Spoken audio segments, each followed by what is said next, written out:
Hello, and welcome to the latest Structured Finance in Focus podcast. My name is Cosme de Montpellier.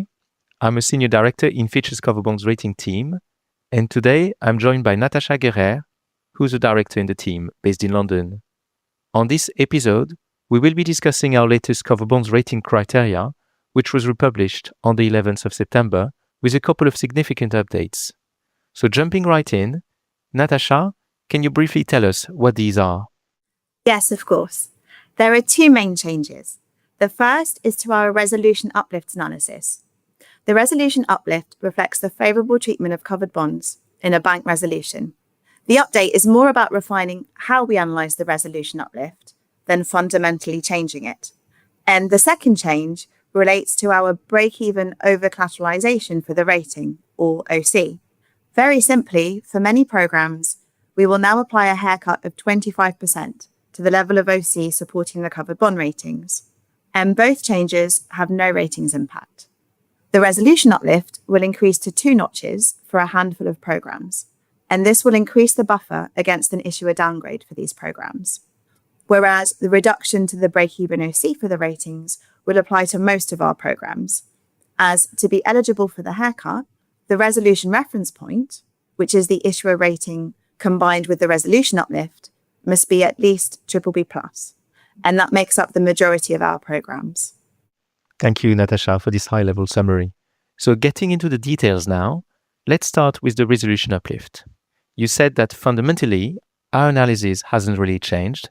It's more that we've refined our approach. Can you elaborate on this for us? What has changed and what's the same? As you said, what we're analysing hasn't changed.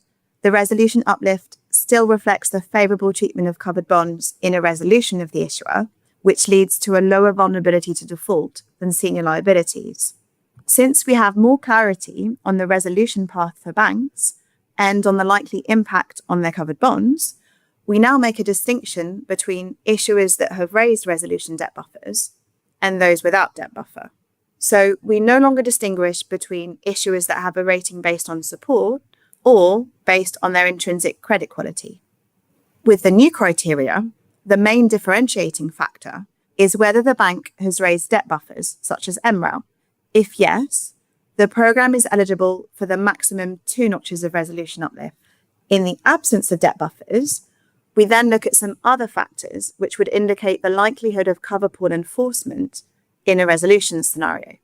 If the covered bonds are issued under a legislative framework and are secured by standard cover assets in a country where covered bonds play an important role in the funding of banks, they can still be eligible for the maximum 2 notches of resolution uplift, even in the absence of debt buffers. However, if all these conditions are not met, then the resolution uplift may be 1 or 0. For example, covered bonds issued in a country where the legislation is quite nascent may only have 1 notch. And again, this is in the absence of debt buffers. Understood. And which program would get 0 notches of resolution uplift? Examples of programs that may get 0 notches are non-bank issuers that would not be subject to a resolution framework, or banks that have no debt buffers and issue covered bonds under a contractual template with assets that are non-standard for their jurisdiction.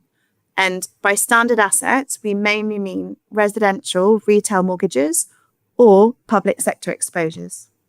Okay, thank you. And as we said, this update only affects a handful of programs and will lead to an increase in the resolution uplift, so it's positive because it increases the buffer against an issuer downgrade. Let's turn now to the other big change, which is the 25% reduction in the break-even OC for the rating. This applies when the resolution reference point for the cover bonds is BBB+ or above, and this affects the majority of our programs. Can you tell us what the rationale is for the haircut? Sure. So far, our approach has been to calculate the break-even OC for a covered bond rating in line with stresses associated with that rating. For instance, AAA stresses for a AAA covered bond rating, irrespective of the rating of the issuer.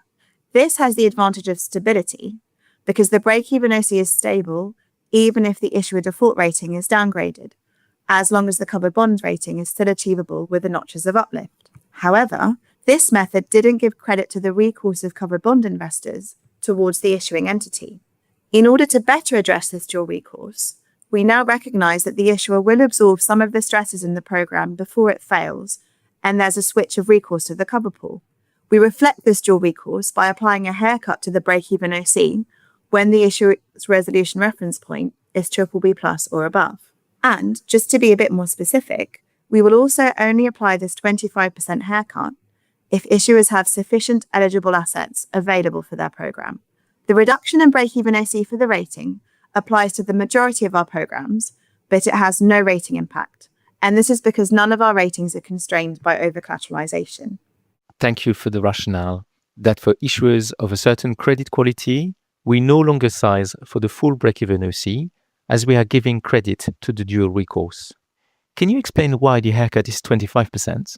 It's linked to the relativity of our stresses in structured finance and covered bonds. A stress in the BBB category is about 25% of the AAA stress. So the idea is that an issuer rated at least in the BBB category would absorb 25% of the AAA stress. We already apply a similar concept in our mortgage insurer's rating criteria, where we give credit to an insurer's financial strength according to its credit quality. Thank you, Natasha, for your insights. And many thanks for following this podcast. You can find more information about our cover bond rating criteria and our cover bond ratings on Fitch Ratings website. Thank you.